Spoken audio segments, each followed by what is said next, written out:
antum bilang di mana-mana. Kalau Allah dikatakan di mana-mana, zalim antum. Allah diparit, naudzubillah. Ini perkataan kufur. Dan bahkan kata Imam Taimiyah, kalau kita katakan Allah di mana-mana, itu sama dengan kita mengatakan Allah di khinzir, di anjing, naudzubillah. Itu ucapan yang parah. Dan itu naudzubillah ucapan orang-orang apa? Hululiyah. Hululiyah itu yang mengatakan Allah bisa di tubuh saya, kata dia. Itu udah kufur sekali sudah. Itu apa?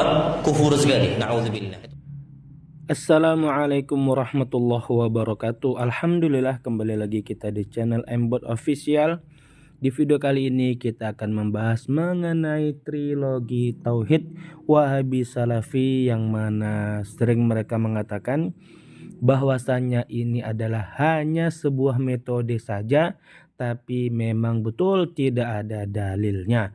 Tidak ada dalilnya dalam arti trilogi ini hanya mereka buat-buat saja. Oke kawan-kawan, di sini kita akan mendengarkan penjelasan dari Ustadz Muhammad Ajib mengenai trilogi Tauhid dan bantahan-bantahan untuk kaum Wahabi dan Salafi. Oke kawan-kawan, langsung saja kita simak video ini. Semoga bermanfaat, semoga wawasan kita bertambah sehingga kita terhindar dari pemahaman trilogi Wahabi Salafi. Oke, simak video ini sampai akhir. Ini namanya trilogi tauhid, Pak. Trilogi itu maksudnya pembagian menjadi 3 begitu ya. Dan pembagian tauhid menjadi 3 ini, Bapak Ibu, menjadi ciri khas sebagian umat Islam. Biasanya sih kita menyebutnya itu saudara-saudari kita dari kelompok Wahabi. Ya, dari kelompok Wahabi. Wahabi itu apa, Bapak Ibu? Kalau kata Syekh bin Baz rahimahullahu taala, Wahabi itu adalah atsba' Syekh Muhammad bin Abdul Wahab, ya, Muhammad bin Abdul Wahab rahimahullahu taala. Wahabi itu pengikut, atsba' itu apa? Pengikutnya Syekh Muhammad bin Abdul Wahab An-Najdi, ya, dari Saudi, ya. Jadi ini populer sekali Bapak Ibu. Pembagian tauhid menjadi 3 ini di kalangan mereka itu sudah sangat populer sekali. Mungkin sebagian dari jamaah pernah belajar ini, pembagian tauhid menjadi 3 mungkin ya, dengan ustadz lain, dengan guru yang lain ya. Nanti kita bahas Pak Bu, ada masalah nggak sih membagi tauhid jadi 3? Ya, apakah kita terima 100% atau kita tolak begitu? Nanti ada pembahasannya ya, pelan-pelan ya, pelan-pelan ya. Baik, kita bahas dulu, rububiyah itu apa? Yang pertama tauhid rububiyah. Tauhid rububiyah itu maksudnya adalah, awas Bapak Ibu, pengakuan bahwasanya yang menciptakan alam semesta dan yang mengaturnya adalah Allah Subhanahu wa ta'ala. Ini namanya tauhid rububiyah Bapak Ibu.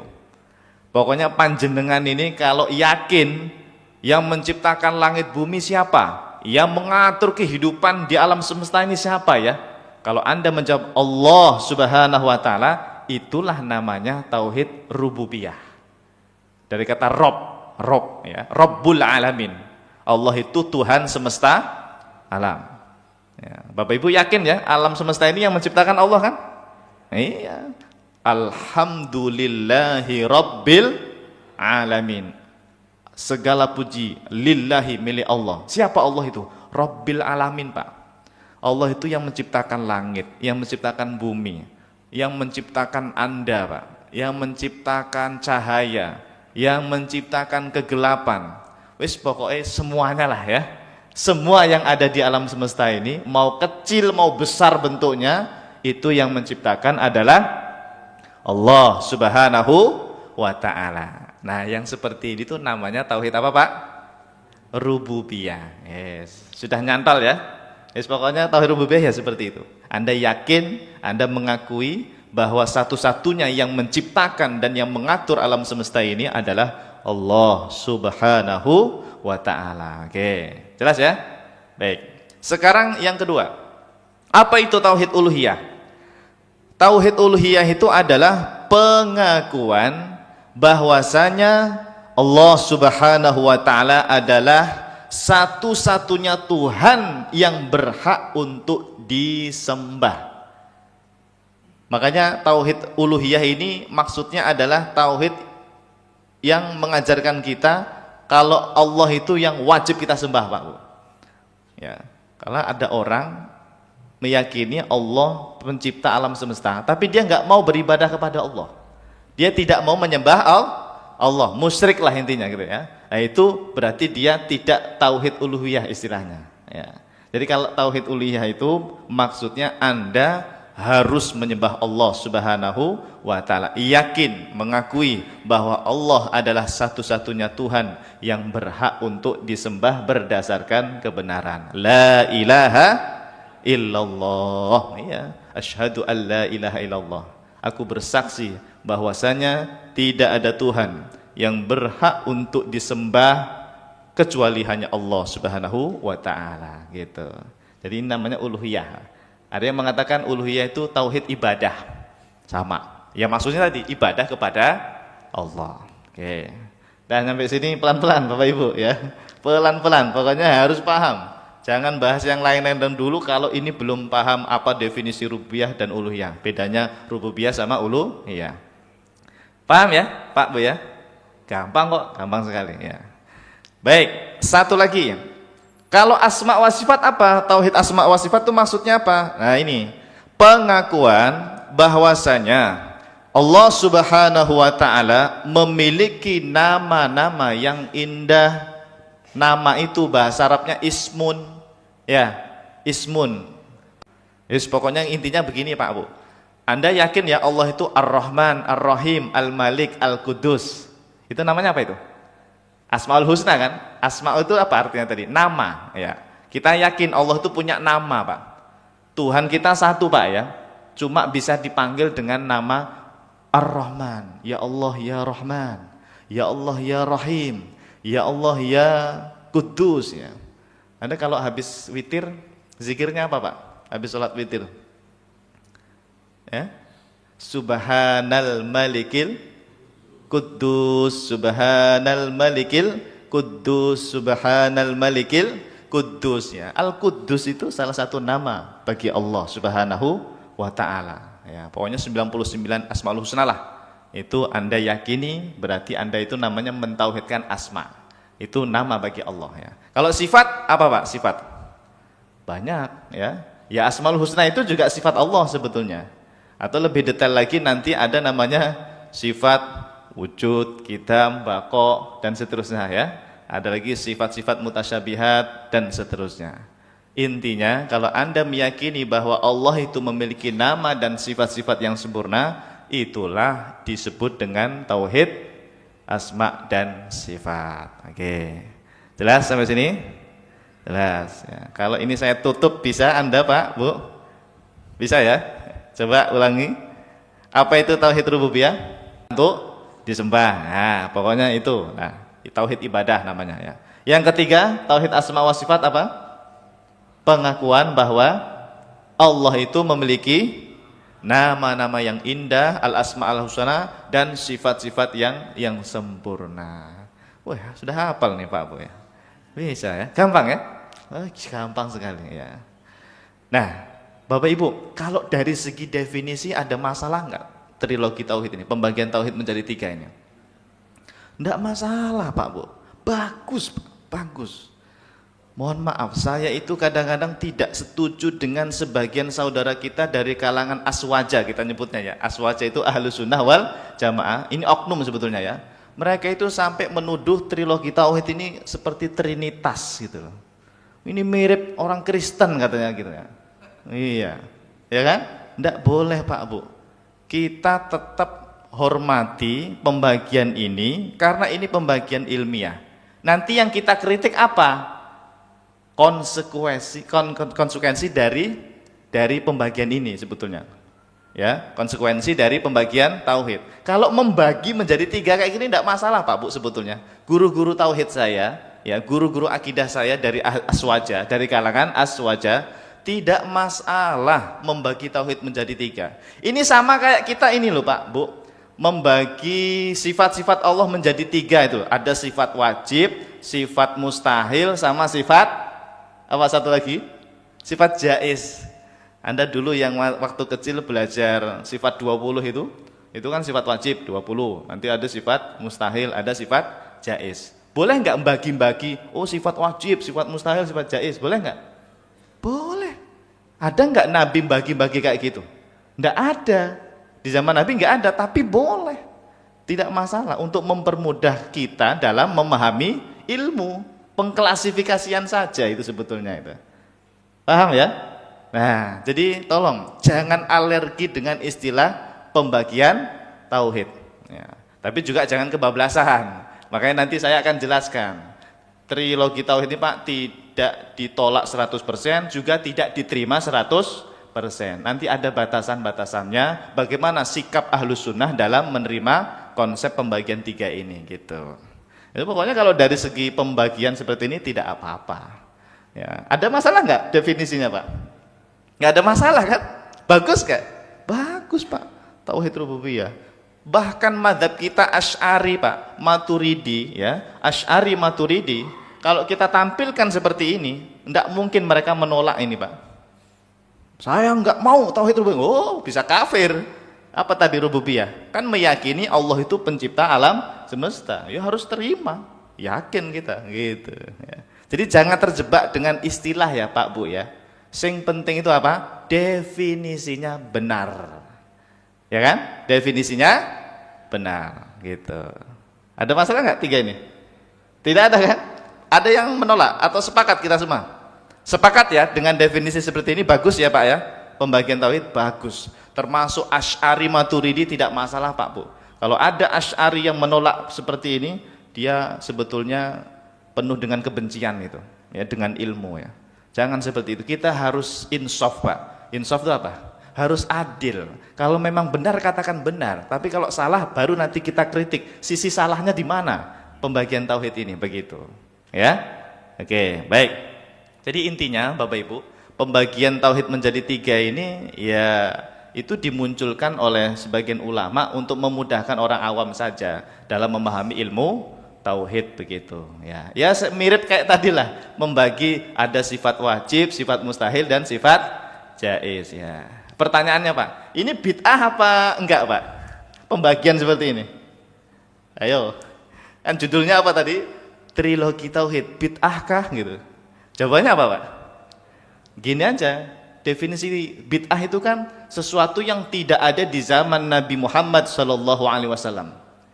Kita tanya, Nabi pernah nggak membagi tauhid menjadi 3 seperti ini?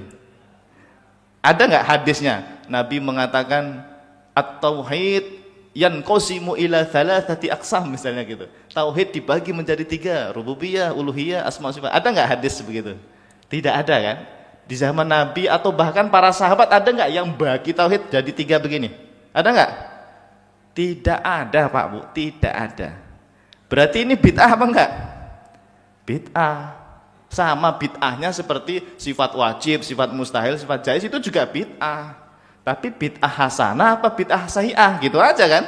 Iya. Sebetulnya sama-sama pakai bid'ah Pak kita ini. Iya. Kelompok sebelah bilangnya bid'ah. Loh sebetulnya mereka pakai istilah bid'ah juga. Iya. Ini bid'ah ini Pak. Bid'ah sebid'ah-bid'ahnya ini. Tidak ada di zaman Rasulullah Shallallahu Alaihi Wasallam. Tapi kita harus jujur, awas.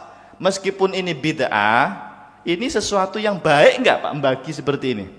Bagus, baik Pak. Berarti ini namanya bid'ah hasanah. Bid'ah apa? Bid'ah hasanah. Bukan bid'ah sayyi'ah yang sampai masuk neraka, tidak gitu. Sepakat nggak ini kalau ini bid'ah? Sepakat, karena memang tidak ada di zaman Nabi. Tapi bagus nggak? Bagus gitu loh. Sampai sini nyambung ya? Nah, jadi kalau ada yang bertanya apakah pembagian tauhid menjadi 3 itu bid'ah? Ya jawab bid'ah, memang bid'ah. Tapi apakah bid'ah yang ditolak? Ya tidak juga. Dari segi pembagian tidak masalah. Dari segi definisi tidak masalah. Baik. Ya, sama halnya seperti apa tadi? Kita membagi sifat-sifat Allah menjadi 3. Ada sifat wajib, sifat mustahil, dan sifat jaiz ya. Nah Bapak Ibu sekalian saya sampaikan ya, ulama yang membagi 3 ini, tauhid menjadi 3, itu sebetulnya sedang membahas bab ma'rifatullah ya. Apa itu ma'rifatullah? Mengenal Allah subhanahu wa ta'ala. Apa hukum mengenal Allah Bapak Ibu? Wajib apa sunnah? Wajib. Ini sudah ijma' ulama salaf. Hukumnya wajib bagi kita, bagi Anda semua ini ya, untuk mengenal Allah. Cuma cara mengenalnya beda-beda, Pak. Kalau kelompok ini, ya kita nyebutnya Wahabi saja ya, mereka mengenal Allahnya dengan seperti ini. Rububiyah, uluhiyah, asma dan sifat. Konsepnya pakai yang ini. Kalau kita yang Asy'ari Maturidi, yang di Indonesia ini umumnya Asy'ari, mengenal Allahnya pakai konsep sifat wajib, sifat mustahil, sama sifat jaiz. Jadi tujuannya sama-sama ingin mengenal Allah, tapi pakai jalur yang berbeda. Ada yang jalurnya pakai trilogi tauhid, ada yang jalurnya pakai pembagian sifat wajib, sifat mustahil dan sifat jaiz. Wujud kita bakok itu loh, Pak. Nah, sama, Pak. Itu tujuannya untuk mengenal Allah. Cuma beda konsep saja. Ya, jadi ini dibahas oleh ulama tadi tujuannya untuk mengenal Allah. Makanya nomor 1, Pak. Bab nomor 1 di ilmu tauhid itu mengenal Allah. Ma'rifatullah, wajib hukumnya. Ya. Siapa di sini dulu yang waktu kecil belajar sifat 20, yang sifat wajib 20, sifat mustahil 20, sifat jaiz itu ya? Siapa? Pernah? Pernah ya, Bapak ya? Itu sebetulnya untuk apa? Mengenal Allah. Sama mereka juga begini, Pak, membagi 3 ini tujuannya untuk mengenal Allah. Bahkan, Pak, berdasarkan penelitian saya, 3 ini kalau kita belajar sifat wajib, sifat mustahil, sifat jaiz, udah ada semua itu. Contoh, tauhid rububiyah. Kalau Asy'ari itu masuknya di mana, Pak? Bab mana? Di sifat wajib itu, Pak. Apa? Sifat wajibnya apa? Allah itu Maha apa? Salah satu sifat wajib. Allah Maha Esa, atau Allah Maha menciptakan itu. Maha menciptakan di mana itu? Sifat jaiz itu, Pak. Jadi sifat apa namanya? Tauhid rububiyah itu bisa masuk sifat wajib. Allah Maha Esa karena yang menciptakan itu hanya Allah ya kan. Bisa juga masuk ke sifat jaiz, yaitu sifat al-khalaq, menciptakan alam semesta. Jadi sebetulnya saling ini, Pak. Apa ya, saling nyambung gitu ya, saling berkaitan gitu ya. Nanti kalau sudah paham insya Allah bisa itu Anda memahami, oh ternyata sama saja sebetulnya ya, sama saja. Oke, dah. Jadi intinya, Pak, saya ulangi, kalau dari segi membagi tauhid menjadi 3, ada masalah atau tidak? Tidak ada masalah. Dari segi apa? Membagi tauhid. Nanti yang jadi masalah itu, Pak, tolong dicatat ya. Nanti kita bahas di akhir. Konsekuensi dari pembagian ini. Contohnya gini, Pak. Ada sebagian kelompok di kalangan mereka yang ekstrim sekali menuduh kita tidak tauhid uluhiyah. Kafir, Pak, kita bisa-bisa. Kenapa? Karena dianggap kita tawasulan, tabarukan. Tawasul itu musyrik gitu. Tawasul itu bid'ah, tawasul itu apa namanya? Yes, pokoknya itu musyrik. Dia tidak tauhid uluhiyah. Nah itu, Pak, yang seperti itu, Pak, yang kita tolak nanti. Ya, pembagian tauhid dijadikan senjata untuk mengkafirkan saudaranya. Itu yang kita tolak nanti, Pak. Ya, salah satu contohnya itu ya. Atau nanti yang nomor 3 itu, asma wa sifat dipahami dengan isbat makna zahir. Nah, itu nanti kita bahas di akhir ya, insya Allah. Baik. Selanjutnya, nah gini, Pak, Bu. Pak Ustadz, sebetulnya yang membagi tauhid jadi 3 ini siapa sih yang pertama kali membagi gitu? Saya, Pak, dari kemarin tuh ya kurang lebih 1 mingguan lah ya, saya sudah bertanya kepada ustadz-ustadz dari kalangan Wahabi, bahkan dari ustadz-ustadz Hambali sudah saya tanya semua. Sebetulnya apakah Imam Ibnu Taimiyah yang membagi tauhid menjadi 3? Yang pertama kali membagi tauhid menjadi 3? Itu nggak ada yang jawab, Pak, satu pun, Pak. Jawabannya apa? Rata-rata begini jawabannya itu. Sebetulnya Imam Ibnu Taimiyah itu tidak secara sharih, tidak secara apa namanya jelas membagi tauhid menjadi 3. Hanya secara tersirat saja, Pak, di kitab-kitabnya. Tidak secara tersurat. Beda dengan ini, Pak.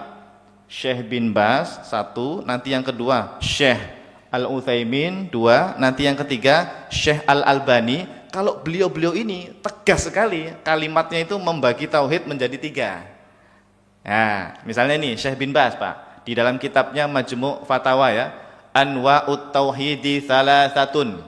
Macam-macam tauhid itu ada 3. Tauhidur rububiyah wa tauhidul uluhiyah wa tauhidul asma was sifat, yaitu tauhid rububiyah, tauhid uluhiyah dan tauhid asma wa sifat. Jelas sekali itu Pak kalimatnya. Membagi tauhid menjadi 3. Siapa namanya? Syekh bin Baz. Syekh bin Baz ini bukan ulama salaf Pak, ulama kontemporer. Meninggal sekitar tahun 2000-an lah ya, atau tahun 99 ya. Ya, tahun 2000-an ya.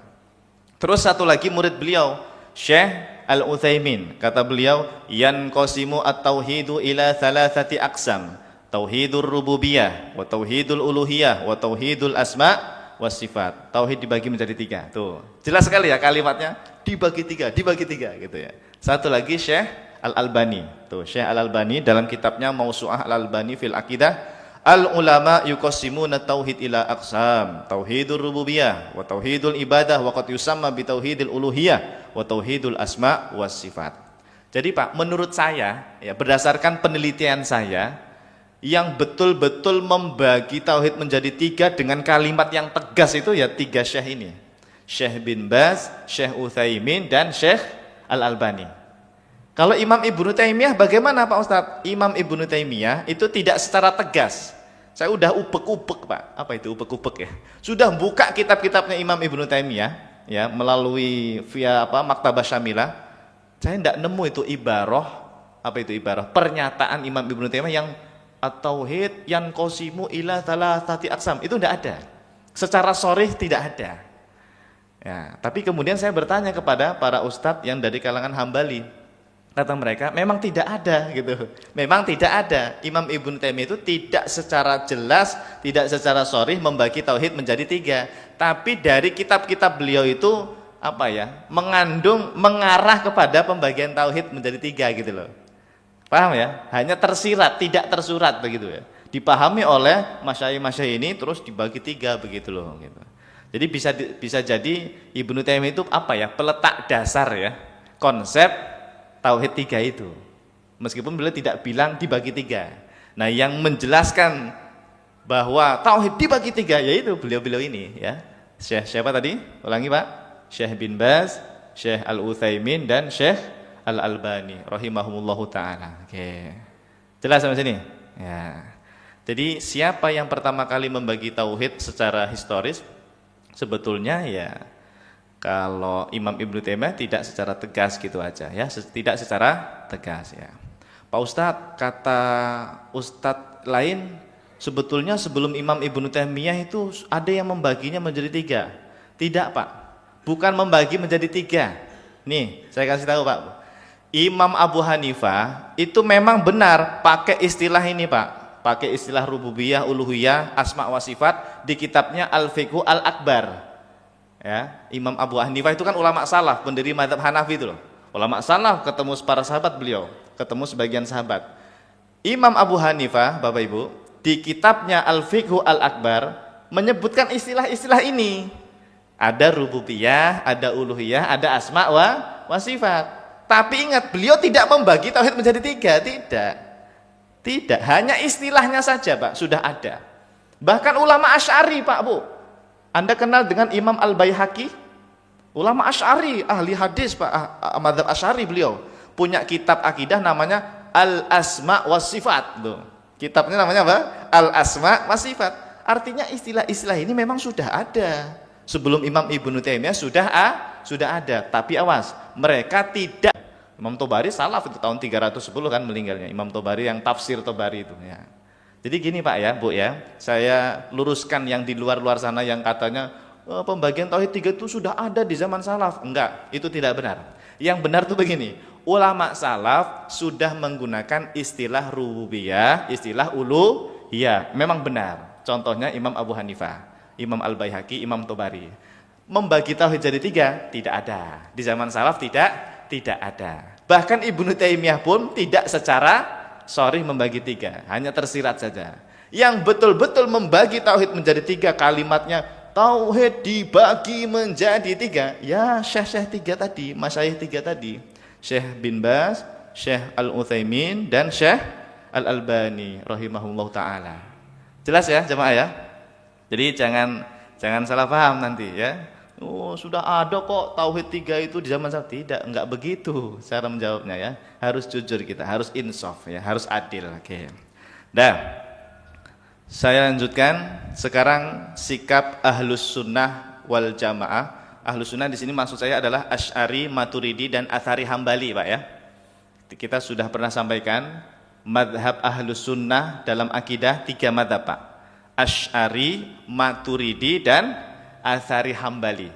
Akidahnya Imam Ahmad bin Hambal itu namanya Atsari Hambali. Bagaimana sikap Ahlus Sunnah tentang trilogi tauhid ini ya.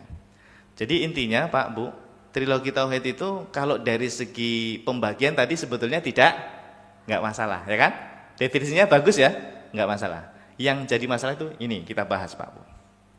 Sikap Ahlus Sunnah yang pertama Pak Bu, tauhid uluhiyah, awas, tidak boleh dijadikan senjata untuk menyesatkan atau mengkafirkan orang-orang yang melakukan tawasul dan tabaruk.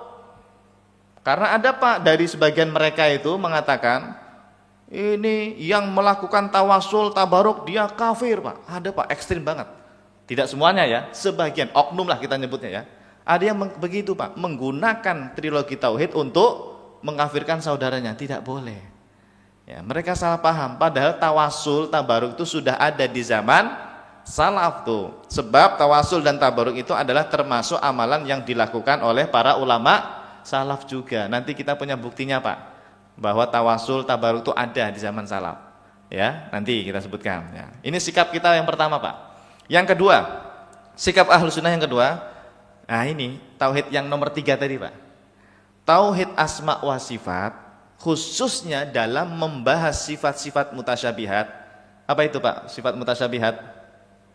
Yaitu sifat istiwa, Allah istawa atas aras, sifat nuzul, Allah turun gitu ya, turun langit, itu kan sifat nuzul namanya ya, sifat mutasyabihat.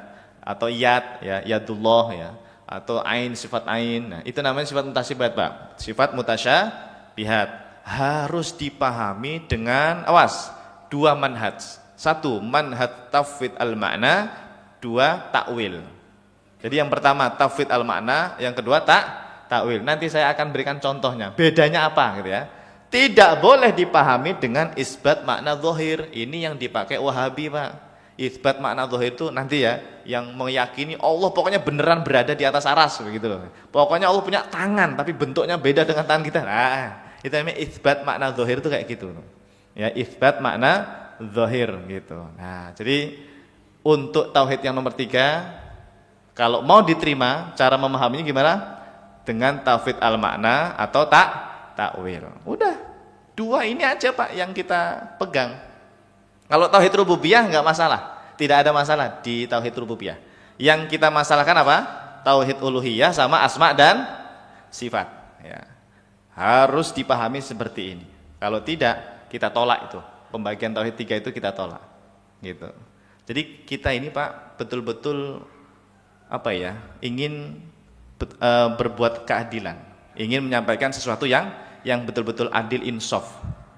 Tidak menolak 100%, juga tidak menerima 100%. Yang kita terima tadi apa Pak Bu?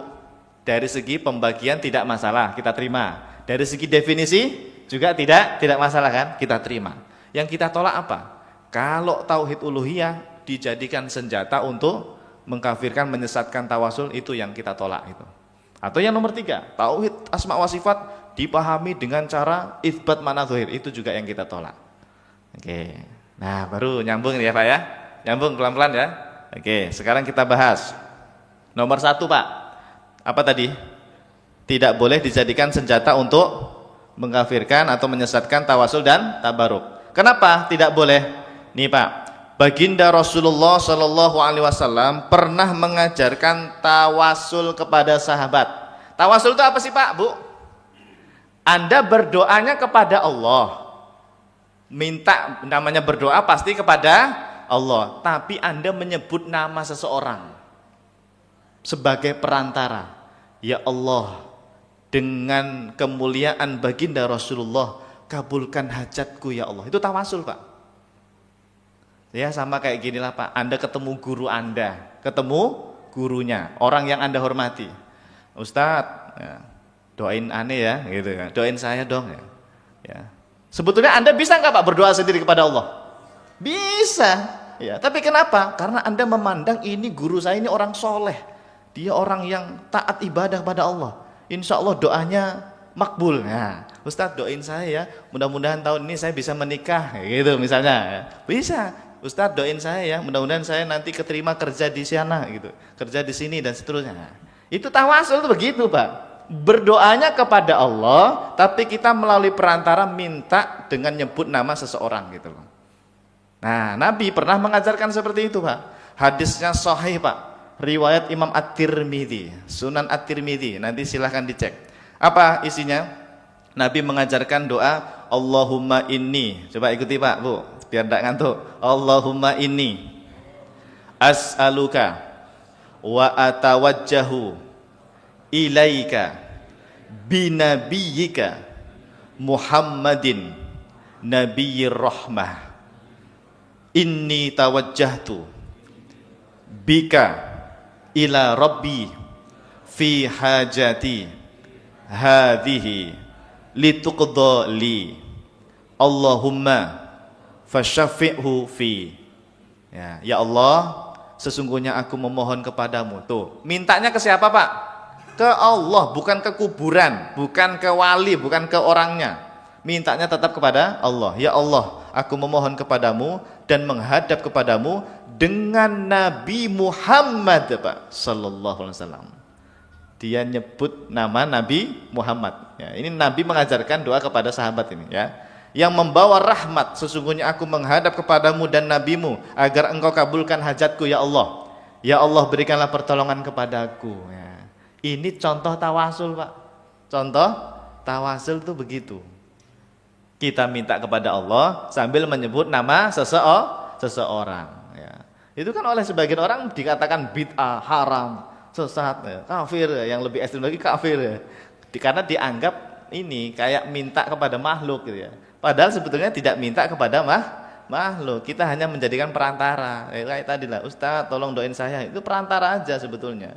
Mintanya tetap kepada Allah Subhanahu wa taala. Berikutnya Pak, mazhab Hambali Pak, tawasul itu tidak bid'ah. Tawasul itu hukumnya boleh.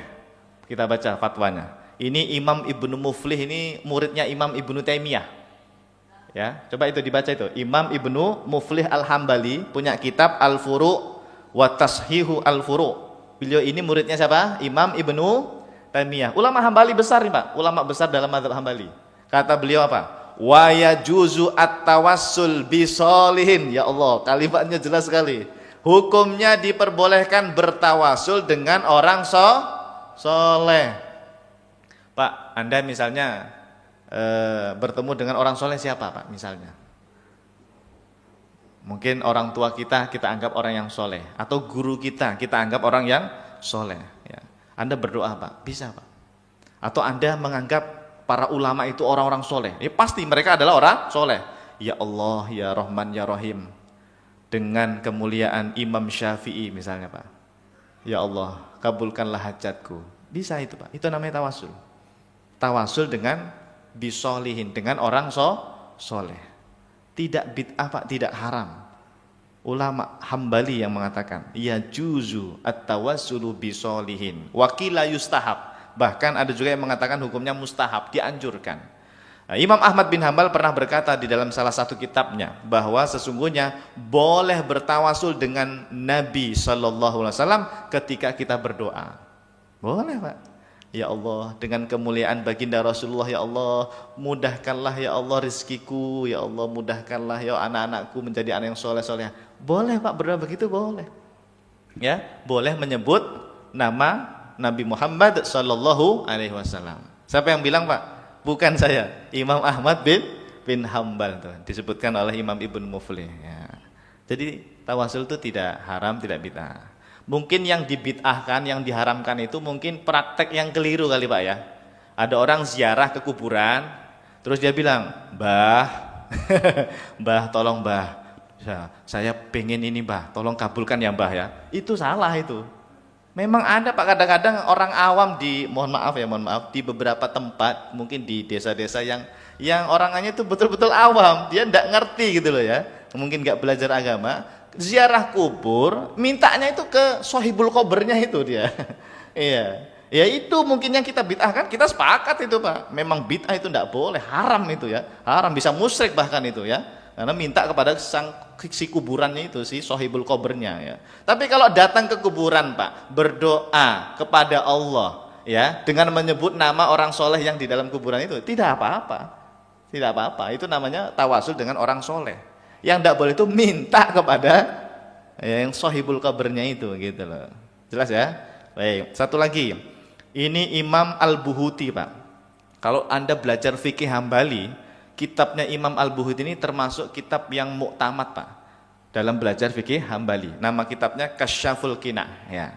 Beliau mengatakan wala ba'sa bit tawassul bis solihin. Allah, tidak apa-apa bertawasul dengan orang-orang soleh ya. Imam Ahmad bin Hambal pernah berkata di dalam kitab, salah satu kitabnya, sama ini Dair ya, nukilan beliau ini sama seperti nukilannya Imam Ibnu Muflih tadi tentang Imam Ahmad bin Hambal yang membolehkan tawasul dengan baginda Rasulullah Shallallahu Alaihi Wasallam. Jadi menurut Hambali boleh Pak. Bahkan 4 mazhab Bapak Ibu, ya tawasul itu boleh. Jumhur nih, mayoritas ulama ahli fikih dari kalangan mazhab Maliki, mazhab Syafi'i, mazhab Hanafi dan mazhab Hambali mengatakan diperbolehkan untuk tawasul dengan Nabi Muhammad Sallallahu Alaihi Wasallam baik ketika beliau hidup maupun beliau sudah wafat.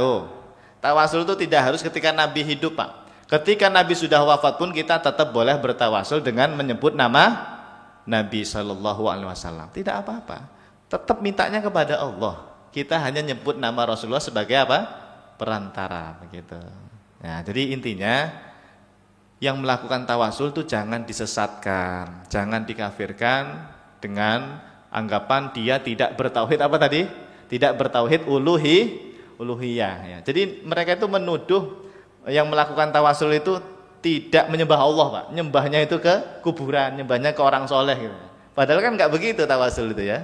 Nah, ini kayaknya memang salah paham sebetulnya ya. Ya harusnya itu duduk bareng terus diskusi bareng gitu. Kamu tuh salah sebetulnya, nggak begini. Ini juga ada yang salah ya Pak. Yang ke kuburan itu jangan minta ke kuburannya, ya, itu juga harus diluruskan begitu. Itu umat Islam tuh kalau duduk bareng dengan hati yang adem gitu ya, insya Allah kayaknya perbedaan itu hilang nanti Pak ya. Hal-hal yang disepakati apa begitu ya. Nah, selama ini kan nggak mau duduk bareng Bang. Ngaji kesini aja nggak mau ya. Siapa yang ceramah? Ustadz Ajib, nggak usah ikut ya gitu ya. Ya nggak usah. Ya tapi nggak di sini insya Allah ya. Kalau di sini insya Allah orang-orangnya orang-orang baik semua. Amin. Ya. Baik. Jadi 4 mazhab Pak sepakat tuh. Tawasul hukumnya Pak boleh. Kalau tabaruk bagaimana? Imam Syafi'i Pak. Al-Imam Asy-Syafi'i rahimahullahu taala. Beliau pernah berziarah ke kuburannya Imam Abu Hanifah. Kisah ini Pak ada di dalam kitabnya Imam Al-Khatib Al-Baghdadi. Kata beliau, ya, ini Imam Syafi'i cerita ya, disebutkan oleh Imam Khatib Al-Baghdadi. Sungguh ini, ya, kata Imam Syafi'i Pak, la atabarraku bi Abi Hanifah. Aku pernah bertabaruk dengan Imam Abu Hanifah. Tabaruk itu ngalap berkah kalau bahasa kita. Ya, minta keberkahan dari Allah melalui seseorang. Gitu Pak ya. Berkah kita bisa bahasa kita gitu ya. Wih berkah ya, gitu. Terus kata Imam Syafi'i mana tadi ya, dengan mendatangi kuburannya setiap hari dalam rangka ziarah kubur. Jadi Imam Syafi'i itu ini Pak, ziarah kubur ke makamnya Imam Abu Hanifah. Jika aku punya hajat, Imam Syafi'i kalau punya hajat Pak, beliau mengatakan aku sholat 2 rakaat, sholat sunnah ya. Lalu aku datang ke kuburannya Imam Abu Hanifah dan aku berdoa di dekat kuburannya Imam Abu Hanifah, memohon kepada Allah untuk minta sesuatu. Berdoa kan di masjid bisa Pak ya?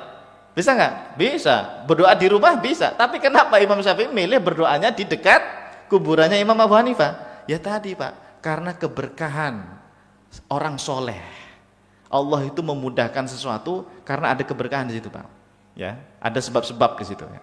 Iya, itu namanya asbab, tidak apa-apa ya.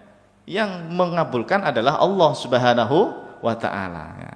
Tidak lama setelah itu kata Imam Syafi'i, hajat keinginanku dikabulkan oleh Allah Subhanahu wa taala. Ya Allah, hajatnya dimudahkan oleh Allah Subhanahu wa ta'ala. Gara-gara apa tadi? Tabaruk dengan Imam Abu Hanifah. Ini contoh dari ulama salaf kita, Pak.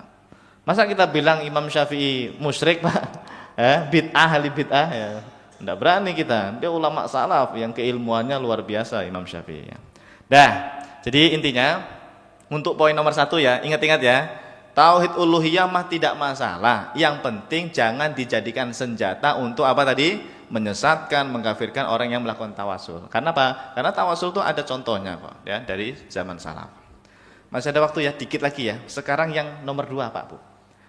Tauhid asma wa sifat, khususnya sifat mutasyabihat, harus dipahami dengan tauhid mana atau takwil. Gini Pak, nih contohnya ya. Nih. Kalau kita Pak sifat istawa pakai nomor 1 sama nomor 2. Itu ahlu sunnah. Tauhid makna sama takwil. Jangan pakai isbat makna zahir. Nah, mereka itu pakai yang nomor 3, Pak. Ya, kalangan Wahabi itu pakai nomor 3. Itu yang kita tolak. Kalau asma wa sifat versi mereka pakai yang nomor 3 itu kita tolak, Pak. Tapi kalau asma wa sifatnya pakai nomor 1, nomor 2, kita terima itu, gitu loh. Kita terima. Ya. Yang kita tolak itu ya, konsep mereka itu asma wa sifatnya pakai isbat makna zahir. Ya, bedanya gini ya. Kalau tauhid makna, ini kita ini Pak, ahlu sunnah ya. Allah itu istawa atas aras. Iya, benar. Sudah kita bahas, Pak. Berapa kali pertemuan itu dulu ya. Allah istawa atas aras. Tapi maknanya bukan berada di atas aras, bukan bersemayam di atas aras, bukan menetap di atas aras. Maknanya apa? Wallahu a'lam. Serahkan maknanya kepada Allah. Tafwid istilahnya. Tafwid itu serahkan maknanya. Hakikat makna sifat istawa itu wallahu a'lam. Begitu. Itu tafwid. Atau nomor 2, pakai takwil. Istawa atas aras itu maksudnya Allah menguasai aras. Ya, istaula ya, ditakwil ya. Boleh pakai takwil, ya, bukan Allah berada di atas aras, bukan. Tapi apa? Maksudnya itu Allah maha menguasai makhluk yang besar itu namanya aras itu ya. Yang besar aja dikuasai oleh Allah, apalagi yang kecil-kecil seperti kita ini, Pak, gitu loh. Ya, yang besar saja dikuasai oleh Allah Subhanahu wa ta'ala. Itu takwil. Nah, kalau nomor 1 dan 2 ini boleh. Tapi kalau nomor 3, Allah istawa atas aras, maknanya Allah berada di atas aras, ini yang kita tolak. Asma wa sifat jangan pakai ini, begitu loh. Sudah nyambung belum Bapak Ibu?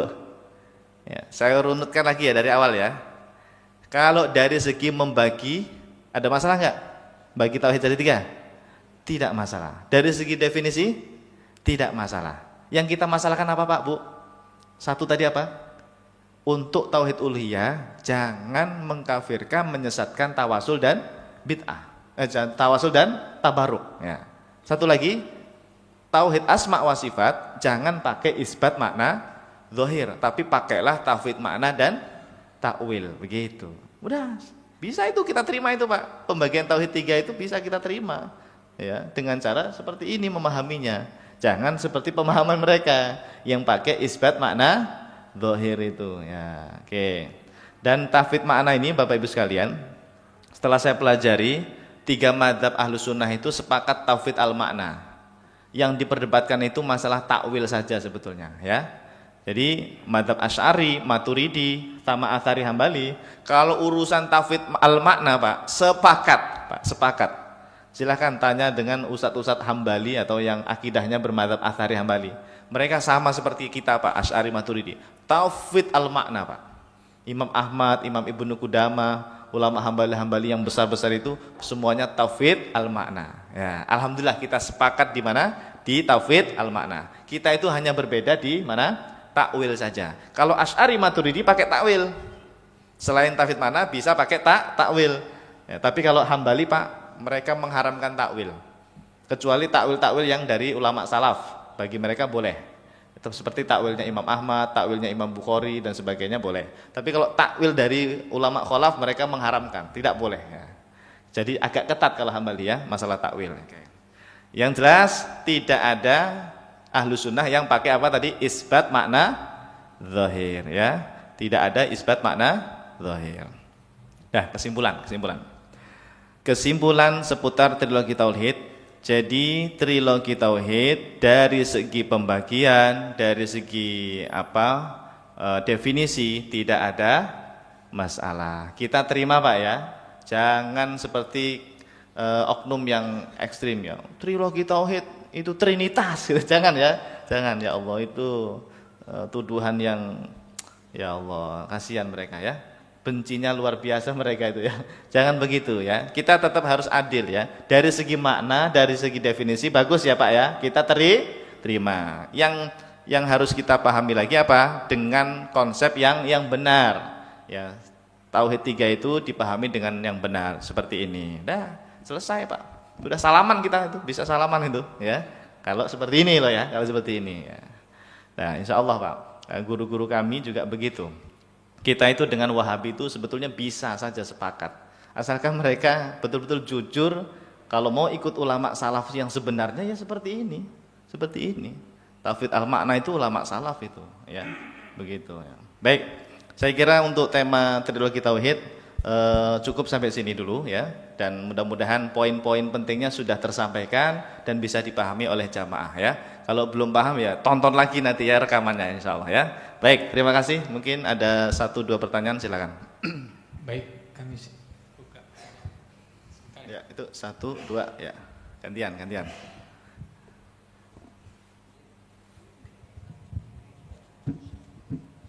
Bismillah, Assalamualaikum warahmatullahi wabarakatuh. Waalaikumsalam warahmatullahi wabarakatuh. Ustaz, Ana izin bertanya Ya. mengenai trilogi tauhid, Ustaz. Ya. Nah, para ulama mereka mengatakan bahwa dalil yang mereka pakai itu ada dalam surah Maryam ayat 65, Ustaz. Yang Oke. bunyinya Rabbus samawati wal ardi wa bainahuma fa'budus sabir. Apakah dalil itu dibenarkan, Ustaz? Jazakumullahu khairan, Ustaz. Bagus ya. Untuk membagi tauhid menjadi 3, memang ada dalilnya. Dalilnya secara tersirat. Bahkan surah Al-Fatihah. Tidak hanya surat yang antum sebutkan. Surah Al-Fatihah ayat kedua. Ayat 1 kan bismillah ya. Ayat kedua apa? Alhamdulillahi rabbil alamin. Rabbil alamin. Berarti tauhid apa itu? Rububiyah, ya kan? Kita meyakini Allah itu sang pencipta alam semesta. Ar-Rahmanir Rahim. Tauhid apa? Ar-Rahman Ar-Rahim itu kan asma, berarti tauhid asma dan sifat sekaligus sifat Allah itu Ar-Rahman Ar-Rahim ya. Malik Yaumiddin, asma wa sifat. Iyyaka na'budu wa iyyaka nasta'in. Hanya kepadamu aku menyembah ya Allah. Tauhid apa? Uluhiyah nomor 2. Jadi kalau secara dalil mah ada. Itulah namanya apa ya, kesimpulan dari dalil. Sama kayak ulama kita Asy'ari membagi sifat wajib, sifat mustahil, sifat jahil. Itu juga ada dalilnya, kalau dicari-cari ada dalilnya. Tapi dalil yang secara umum intinya ya. Bukan ayatnya itu bilang sifat dibagi 3. Enggak ada ayat begitu, enggak ada. Ya sama kayak ini, tidak ada ayat yang bilang tauhid dibagi 3. Memang tidak ada. Hanya tersirat saja, Pak. Istiqra. Nah, kalau kata para ulama itu istilahnya al-istiqra. Dalilnya itu istiqra. Apa? Pengamatan terhadap ayat Quran dan hadis gitu. Jadi sekali lagi, membagi tauhid menjadi 3 tidak masalah, bahkan ada dalilnya gitu ya, ada dalilnya. Kita jujur Pak, ada dalilnya membagi tauhid menjadi 3. Pokoknya tadi yang kita kritisi, yang kita kritik itu adalah dari segi apa tadi? Nah ini saja. Poin di tauhid uluhiyah sama asma wa sifatnya harus begini caranya begitu. Kalau dalil mah nggak masalah, tidak kita tolak. Banyak dalil tentang rububiyah, uluhiyah, asma wa sifat banyak dalam Al-Qur'an banyak ya. Nah, kadang-kadang ini yang dari aswaja ini juga berlebihan.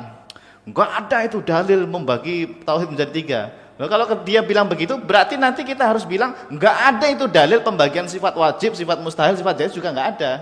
Harusnya begitu kan, gitu. Nah, jadi kita harus jujur, ya, harus insaf juga. Oke. Jadi tidak masalah. Memang banyak dalilnya, ya. Wallahu a'lam. Ada lagi? Assalamualaikum Ustaz. Waalaikumsalam warahmatullahi wabarakatuh. Baik Ustaz, terkait dengan tawasul dan tabaruk tadi. Tawasul Ustaz, dan tabaruk, ya. Itu sebagaimana dikisahkan dalam Quran itu kan dulu orang musyrik di zaman jahiliyah dulu kan kalau ditanya siapa Tuhanmu? Allah. Cipta alam semesta Allah dan seperti itu. Ya. Tapi kami itu bertawasul atau tabaruk dalam tanda kutip ya, agar lebih mendekatkan diri melalui perantara. Nah, perantara itu berhala-berhala tadi. Karena berhala ini kan sebenarnya nama-nama orang soleh di masa dahulu kan seperti itu Ustaz Yeah. ya. Nah, mohon pencerahannya agar kami tidak memahami, karena tadi di contoh-contoh tadi ada yang bertabaruk ke Imam Abu Hanifah segala macam tadi ya. Biar kami tidak sesat memahaminya. Mohon caranya Ustaz. Terima kasih. Assalamualaikum warahmatullahi wabarakatuh. Waalaikumsalam. Orang-orang zaman dulu jahiliyah Pak, ketika menyebut nama orang-orang soleh mereka, itu bagi mereka itu Tuhan Pak, berhala-berhala mereka.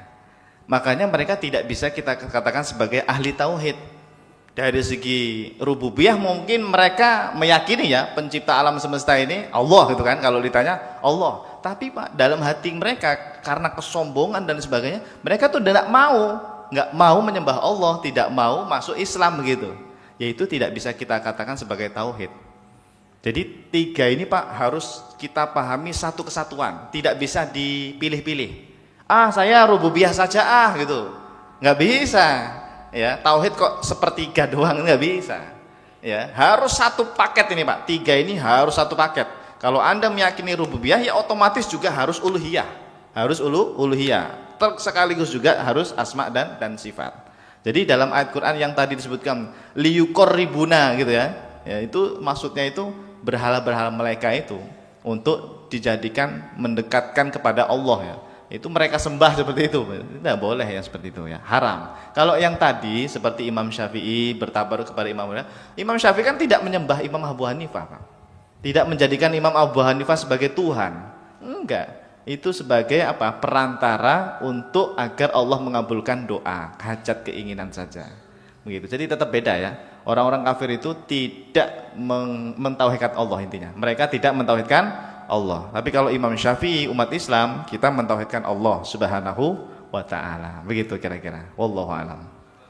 Baik, Bapak silakan. Ya. Bismillah. Lanjut. Tenang aja ya. Ustaz, Ya. bertanya, ini menyambung dari pertanyaan saudara saya tadi barusan Ya. mengenai bertawasul terhadap orang soleh yang barusan Ustaz. Ya. Kalau kita berdalilkan kepada Ustaz Mahab Syafi'i, ulama salaf Syafi'i ke Imam Abu Hanifah. Imam Abu Hanifah, mungkin terasa betul ya ada keberkahannya. Tapi di Indonesia ini kan orang dengan sangat mudah mengatakan seorang itu orang soleh gitu ya. Pergi ke kuburan. Betul. Ke Wali Songo, yang Wali Songo sendiri yang kita tidak tahu apa kitabnya apa gitu ya. Kemudian, bukankah pembatasan atau pembatasan yang dilakukan oleh manhaj Salafi yang mengatakan bertawasul pada orang soleh itu masih bisa diperdebatkan gitu ya. Bahkan itu tujuannya untuk menjaga kemurnian akidah gitu ya. Saya ketemu dengan orang yang pakai sorban, pakai ini, yang mengaku Habib. Saya bilang aja dia orang soleh. Saya kemudian minta dia doa minta keberkahannya. Kan kita tidak tahu Ustaz. Dan di Indonesia itu kan banyak seperti itu. Bukankah itu sangat baik? Ya, baik. Jadi memang problematika kita di Indonesia ini, orang awam itu suka dikit-dikit ini dianggap keramat gitu ya. Ini kuburan keramat, ini kuburan orang soleh. Padahal ternyata itu bukan kuburan Pak ya, ternyata itu kosong misalnya. Ada kan pernah itu kejadian Pak, ramai sekali itu di daerah mana itu, banyak orang ziarah ke kuburannya, dianggap itu syekh siapa gitu, wali lah gitu ya. Ternyata itu kuburan abal-abal, bukan ada kuburan itu, enggak ada kuburannya itu ya, cuma dibuat-buat saja. Nah kita Pak sepakat di sisi itu tuh sepakat Pak dengan Wahabi itu. Kita perangi itu sesuatu yang bid'ah yang menyalahi syariat itu, memang kita sepakat di situ. Tapi jangan kemudian jadikan tabaruk tawasul yang diperbolehkan oleh para ulama terus kita haramkan semua, itu tidak bisa. Jadi kembalinya ke kita sebetulnya ya. Kita yang harus bisa memilah-milah itu. Ini mana beneran orang soleh atau bukan ya. Kalau kita pergi ke kuburannya Imam Abu Hanifah, Imam Syafi'i, Imam Ahmad bin Hambal, Imam Bukhari, itu kan jelas ya orang-orang soleh. Itu tidak masalah bagi kita. Tapi kalau yang di kampung-kampung itu ya, wallahu alam ya. Tapi kalau dia misalnya ini guru saya dulu Pak Ustadz gitu, ya tidak masalah juga Pak ya. Dia orang soleh, dia yang dulu mengajari saya ilmu agama, tidak masalah. Atau tadi Wali Songo Pak Ustadz, memang sejarahnya Wali Songo itu adalah orang-orang soleh Pak Ustadz. Nah ada buktinya, ada sejarahnya, ya tidak masalah, silakan. Yang penting cara Anda ziarahnya itu harus benar. Cara Anda bertawasul atau tabaruknya juga harus benar. Jangan mintanya kepada sang walinya itu. Begitu saja ya. Jadi tetap harus sesuai koridornya ya. Kira-kira begitu. Wallahu a'lam. Assalamualaikum Ustaz. Mana nih?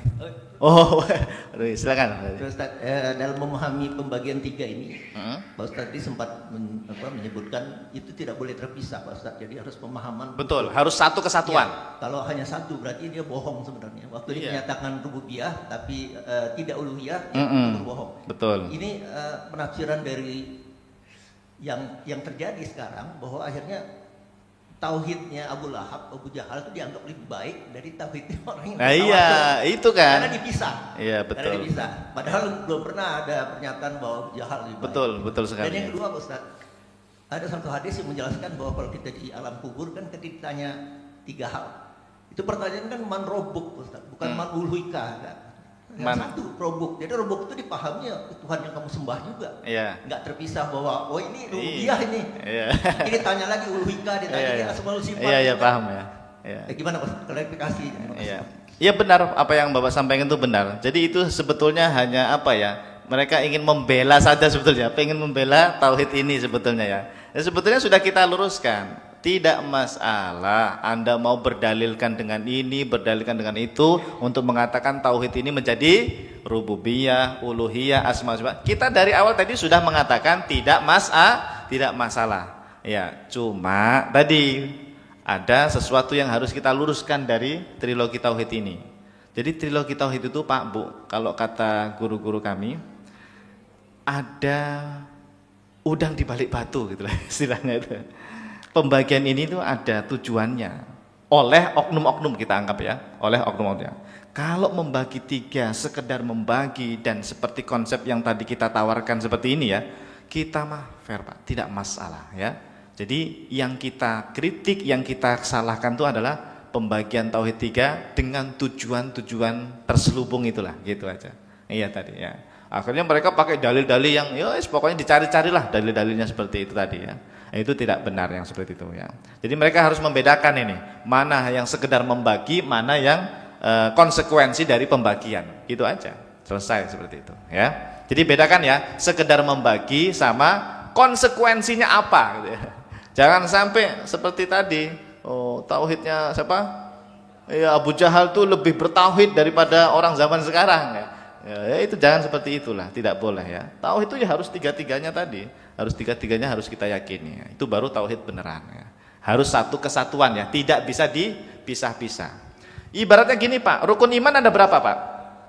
6. Bisa nggak kita rukun iman itu nomor 1 aja dah, nomor 2 nggak usah diimani, nomor 3. Jadi 1/6 ya, imannya 1/6 doang, nggak bisa. Tauhid juga begitu. Saya nomor 1 sama nomor 2 saja misalnya, nggak bisa.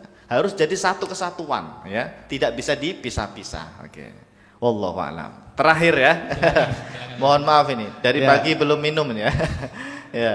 Sebenarnya sangat mirip dengan pertanyaan Pak Bintoro dan Pak Yuli Ustaz. Karena saya sendiri pernah dengar langsung kajian dari kelompok Salafi Wahabi ini. Berarti ini mantan Wahabi nih. Yang menyebutkan bahwa tadi Abu Lahab, Abu Jahal itu sebenarnya adalah bertauhid. Tauhid rububiyah ya. Karena mereka mengakui Allah sebagai pencipta alam, Allah mengatur rezeki, Allah menentukan hidup mati dan seterusnya. Tapi karena mereka tidak beribadah kepada Allah dan tidak tidak meyakini asma wa sifat, jadi Abu Lahab, Abu Jahal ini hanya setengah bertauhid gitu. Setengah bertauhid. Nah itu yang saya dengar langsung dari kajian mereka dan itu bikin saya shock gitu. Kok bisa-bisanya Abu Lahab, Abu Jahal dianggap sebagai orang yang setengah bertauhid gitu. Ahli tauhid ya. Ya, itu yang mungkin saya kira bagian dari konsekuensi yang betul. Perlu diluruskan gitu tadi. Ya. Terima kasih. Assalamualaikum warahmatullahi wabarakatuh. Waalaikumsalam warahmatullahi wabarakatuh. Jadi mungkin mereka itu gini ya, menganggap Abu Jahal bertauhid itu maksudnya mungkin secara bahasa doang kali ya. Secara bahasa yaitu dari segi definisi dianggapnya bertauhid rububiyah. Tapi kalau secara hakikat kita sebetulnya sepakat. Tanya aja sama mereka Pak. Jadi Abu Jahal itu Islam apa enggak gitu aja. Dia muslim apa enggak? Karena kalau muslim kan pasti bertauhid kan ya. Kalau muslim itu pasti bertauhid. Kalau mereka jawab kafir lah, Abu Jahal kafir. Ya sudah selesai. Jadi jangan disebut mereka itu bertauhid, jangan, gitu aja. Jangan disebut bertauhid, Abu Jahal bertauhid, jangan. Ya. Kalau disebut mereka meyakini Allah sang pencipta alam semesta, memang benar. Tapi jangan dianggap dia itu bertauhid intinya, tauhid sepertiga gitu ya, jangan gitu. Ya. Nah, jadi kalau saya pribadi, Pak ya, yang seperti itu nggak usah dibahas lah.